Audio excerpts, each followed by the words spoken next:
first things first.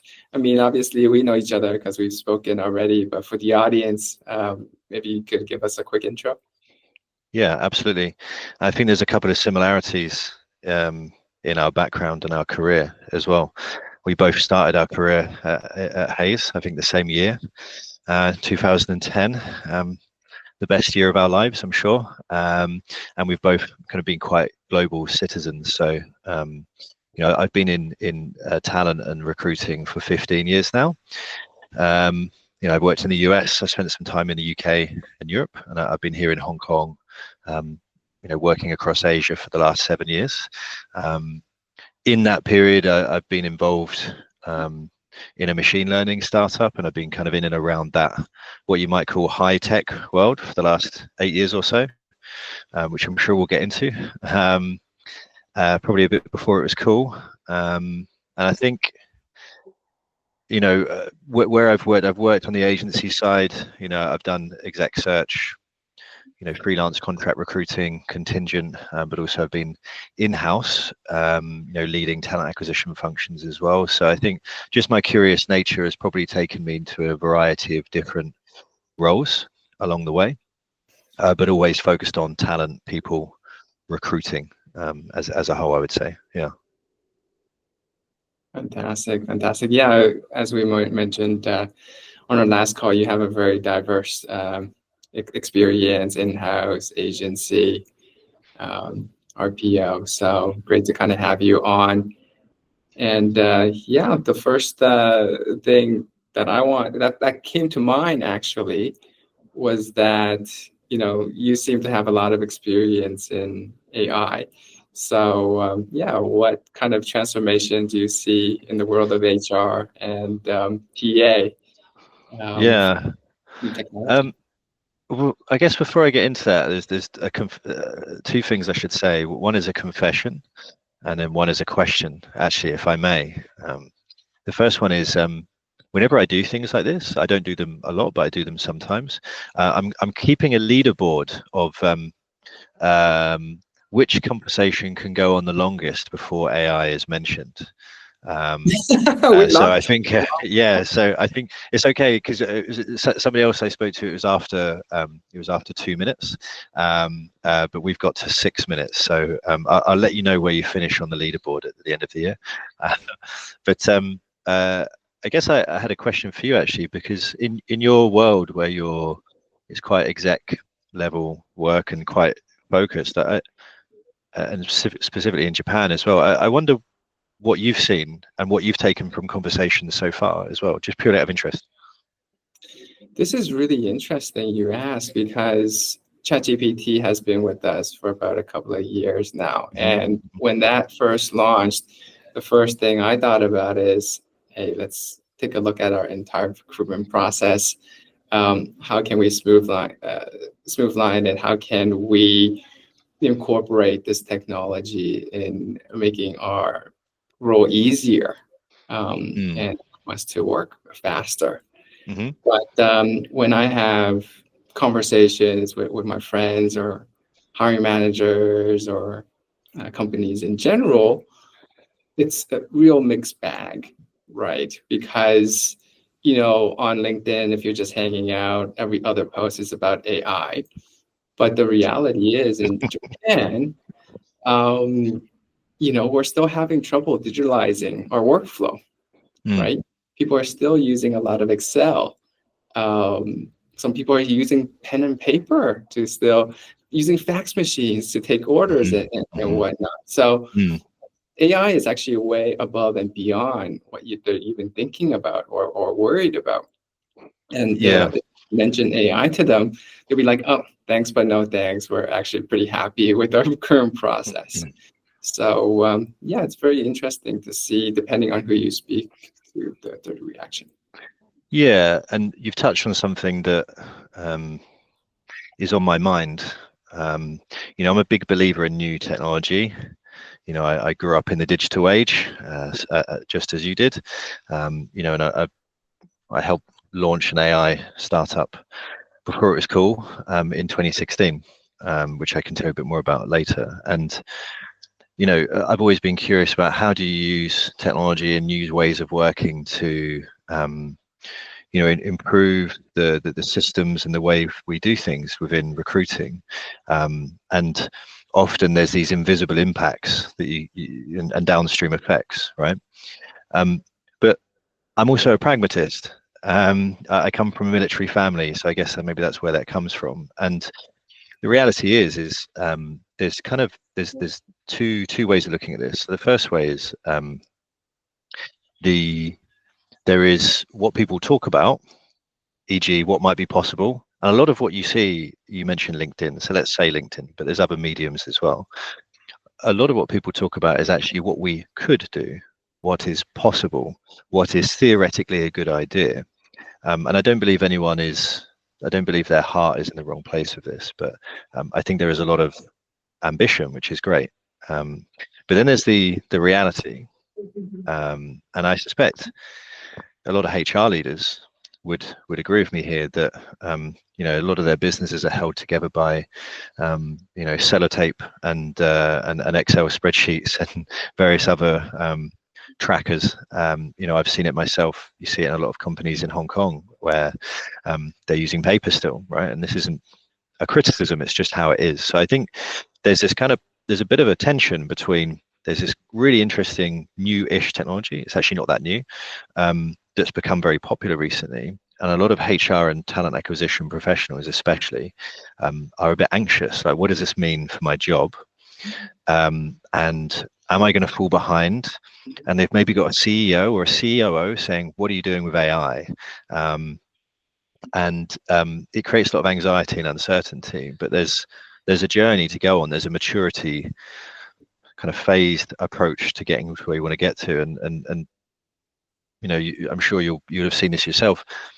A lot of even digital transformations trying to implement real connective technology pre-AI, let's say, in the last few years, a lot of those efforts fail. A lot of consulting businesses have made a lot of money, but they haven't necessarily been successful. So it's this kind of weird disconnect between what you see out in the world and what could be possible versus what's often reality. And the companies that have been most successful with this have been companies that are a bit more ground up. If I look at a business like Klarna, I think they're a Swedish payments company, Klarna, if you want to look them up. It's fairly well documented in the media that they went almost fully AI, and they actually replaced a lot of jobs and created a lot of automation. But that was successful not because of the technology, but it was successful because of a holistic change management effort, where they had a really strong communication from the executive level, and all the different functional leaders had a clear plan about what this technology means in their department. And they communicated very clearly with all of the individuals how this affects your role, what the positives will be, what the negatives will be, how you might need to change. So actually it was what made it successful was it was almost like a perfect case study in communications, internal communications versus technology. So I guess to answer your question in a sense, there's a disconnect between what's possible versus people's lived experience, and often the way to get there is less high-tech things and more holistic, proper change management principles. And I think there's a lot of, I don't know, I get the feeling you would agree with me. I think there's a lot of anxiety around this. What does this mean for us? I don't know if you detect a similar thing. I call it like fear mongering. I think the forward-thinking technologists out there, the futurists out there, are saying, "Oh, AI is coming, ready or not. What are you going to do about it?" And I see the general population as, "Oh no, what's happening?" And there's kind of panic setting in, right, in the market. But to your point, you have to kind of take a step back, looking at things holistically, and you also have to kind of think about, how does it apply to your organization? How does it apply to you individually? And then decide on next steps. Which areas can you kind of embrace AI? Which areas do you want to kind of safeguard and not have AI kind of impact the process in any way. So I think there's not one case fits all kind of approach. Yeah, Kind of, and that's to your point. That's the danger, of hey, there is this technology. We should have this in everything, and we should copy the case studies of the companies. I think, like most things in not just in technology, but in life, it's what's suitable for my business, what's suitable for my context, and I think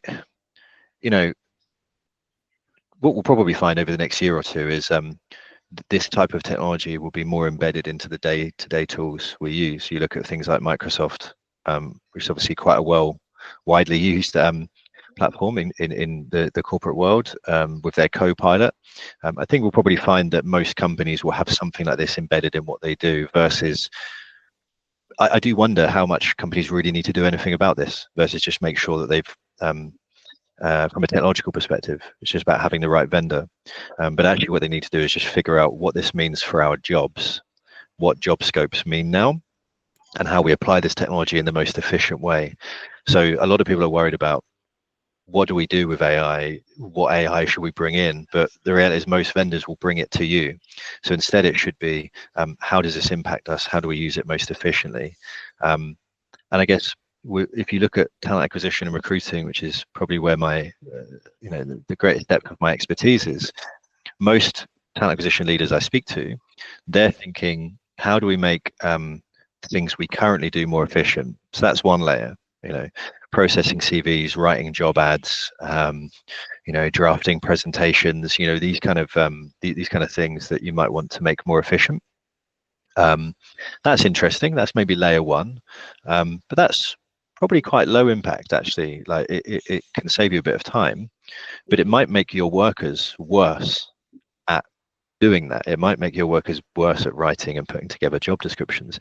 It might make everybody less skilled at the thing that they're currently meant to be skilled at. So that means maybe we need to reskill them in different areas because their role changes. Maybe they become, if they're doing less of the administrative tasks, they become coaches and better partners.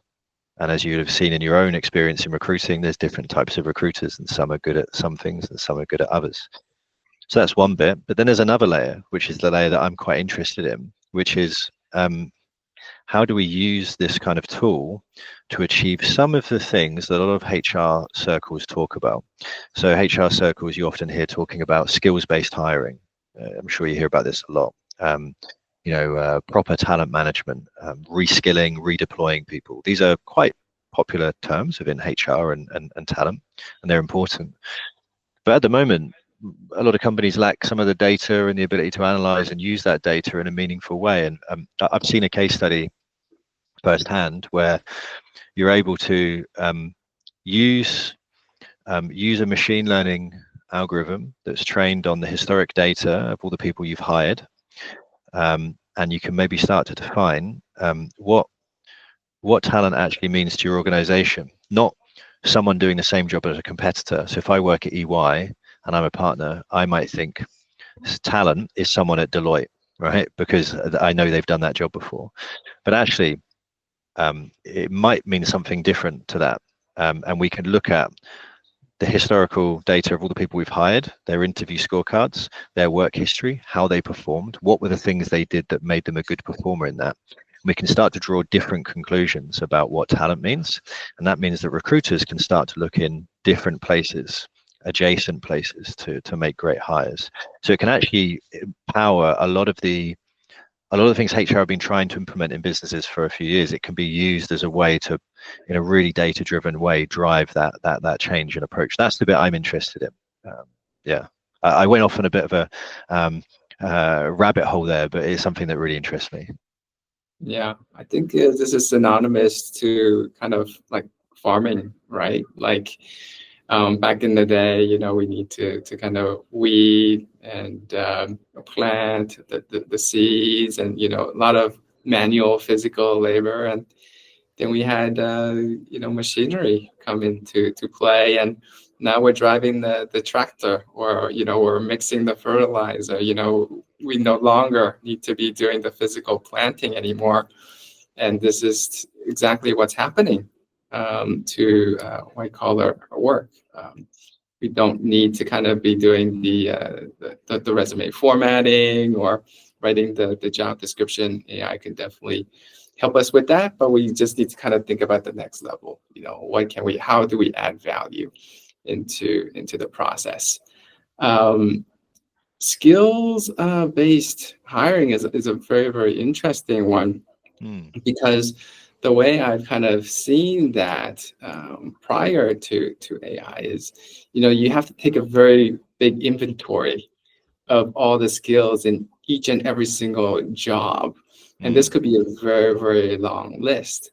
And it's very, very difficult to kind of manage and Different things assess. mean they mean different things to different people as well. So sorry to interrupt, but like you say that what one person's project manager might be a program manager for someone else. One person's entrepreneurial might be, I don't know, whatever these different traits and skills are, they sometimes mean different things to different people, right? Sorry to interject, but it's a really interesting area. Yeah. But AI is kind of making that all much more manageable. But the difficulty, I still think, is that a lot of this is based on past data, right? So how do you get kind of AI to think about the future and what the future requirements are for the organization? I think that still requires some human intervention.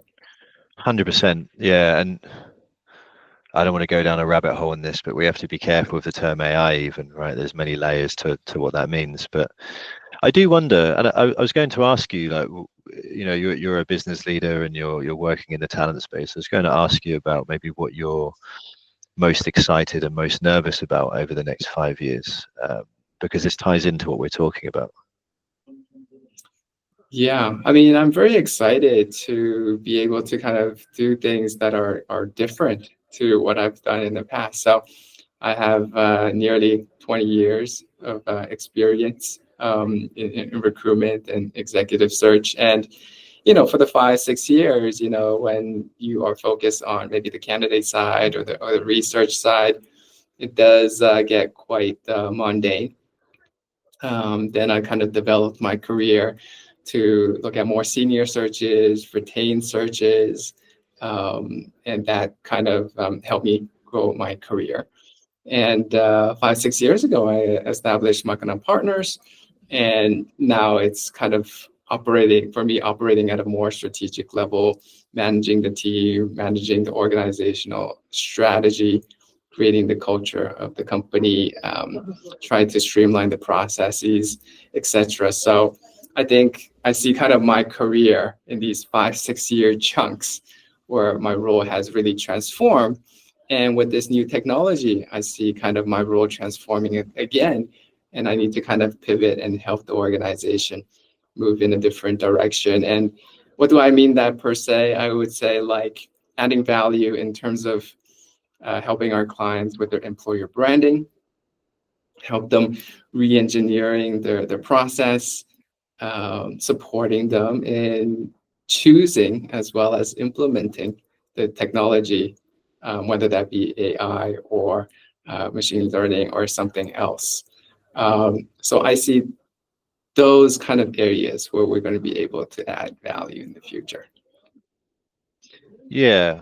And I think it's interesting because I often feel as though search firms and recruiting companies are sat on more useful data and insight than they realize.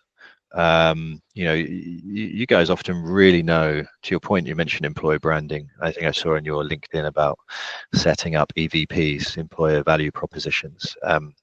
You guys will have a really good perspective on what that could look like, what proposition might really wedge into the market and get candidates excited. And the reason I kind of asked you that question is because, to your point earlier about, kind of what the future might look like for HR and talent professionals if you start to automate a lot. The current state for a lot of TA and HR professionals is often they're quite process policy type people in terms of their role, and there's a role for that, and that's good. But you've got to imagine those parts of the role will be that they'll be automated, as far as possible, because of just the nature of what they are. Anything that's logic driven and rules based will be quite easily automatable. So then, you start to say, okay, well, what's the real role of the HR and recruiting professional then? And actually, it's things like that, being able to pull together and synthesize. Here's all the data I have in front of me. Here's the strategy. Here's the commercial problem. Here's the business problem, whatever it might be. Let's create something that's unique to our business that's going to have a real impact. Because if candidates are getting automated a lot of messages from the market, and they'll probably have more choice going forward. If we talk about demographics later, then each company needs to be able to create a really compelling proposition about who we are, why you should come and work for us. Not here's a job description, would you like a job? But more, here's what we're doing, here's who we are. And I think that the recruiter and the HR professional of the future will need to play that role of I call it symphony, where they're a guardian of the brand. They're exceptional at communicating, so they can hold the AI models they have to account, and they're able to architect an EVP and an EVP that's attractive, a recruiting process that's really engaging and exciting, and a people experience when someone's working there that keeps them engaged and doing their best work. I think it's these kind of strategic and, dare I say, more human things. So putting the human back in human resources, that a lot of HR and recruiting professionals will need to be good at, and many aren't. And that's going to take some shift, and it might mean hiring people from adjacent areas, different types of people. I think that you'll see that in a lot of functions, different types of people coming into functions who have those core skills. If you do an X-ray on many of the company's financials, you see them spending extraordinary amounts of money, millions of dollars on marketing to attract customers to their business. But just looking at kind of their marketing spend on recruitment, it's what you'll be lucky to see them like spend 10% of what their actual marketing budget is. And so if you're looking at a corporate site, it's looking good. But if you're looking at a company's career site, it's made from like toothpicks, right? It's not going to attract anybody to work for that organization. And I think what companies need to kind of do is flip things around and realize that, okay, if you could kind of fix the talent acquisition part, you're going to be able to attract the best talent in the market. Then you're going to be able to rebuild your business and grow sales without spending the marketing on customer acquisition. So I do see a lot of potential in improving this particular function. Have you had that conversation with executives before? Is that something? It feels like that's something it feels like a conversation you've had before, just by the way you articulated it. Yeah. Actually, I don't bring this up too often, but I have made posts on this on LinkedIn. Yeah, I can tell you must have been speaking to John before, because he's an ex-employer branding, recruitment, marketing guy, right? Yeah. Watch this podcast for more. I don't think we touched upon that particular point too. Well, you can bring it back for a second then. There you go. Yeah. But it's interesting though, because we were just touching on the HR and recruiting role changing. I think being able to see a bigger picture beyond the policy and process of one's organization is going to be really critical. It already is critical. I just don't think it's been made critical in the role. And in some ways, these types of technologies that automate things, they help in one way, and in another way, they show us what we should have always been doing. So we probably should have always been thinking a bit more holistically, but we just weren't, because it wasn't prioritized. So it enables us to prioritize those areas, and if we can't, some things are going to change. If I think about two thoughts, right? So that are quite important. So one is okay. So I'm a head of talent management at a large corporation. in 5 years' time, just for example. Could be 3 years, whatever. Current state is I have all the employees, and I'm thinking about my 9box and their employee journey, and all sorts of a manner of things to develop and move people on a journey while they work for us. And I need to help make decisions based on the type of people we hire. In the very near future, and maybe this is already going to start happening, they might need to start making decisions based on, do we use a machine for this job, or do we use a person? Because at the moment we're in a phase where we're saying to ourselves, yeah, just use an AI for that, for example. But some of the more sophisticated tasks cost a lot of money, and in some of the cases, to get an AI to do a similar to human task in some domains would cost more than hiring a person, right? Not just in energy costs, but in all of the other associated costs of using that machine. So I think we haven't quite caught up mentally that these things aren't free, and for them to do the type of things we want them to do that are more sophisticated, they won't be free. So then in the workforce plan, when I put my dollars into a certain headcount, those talent management professionals will need to be aware of what's the best way to deploy this headcount, and is that headcount a human or a machine? That's the first thing.